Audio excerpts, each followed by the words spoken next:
Hello guys, तो आप लोग कैसे हैं। मैं अभी सुजुकी वैगनार का काम कर रहा हूं और इसका ये फ़ैन का जो स्विच है ये नहीं एक्टिव हो रहा था।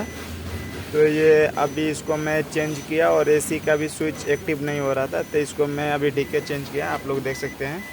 और चेंज करने के बाद ये मैं फ़ैन जैसे चलाया वैसे इसका ग्लोर जो फ़ैन है उससे आवाज़ आने लगा। तो आप लोग देख सकते हैं इसके भीतर कितना कचरा है, ये सब देख सकते हैं।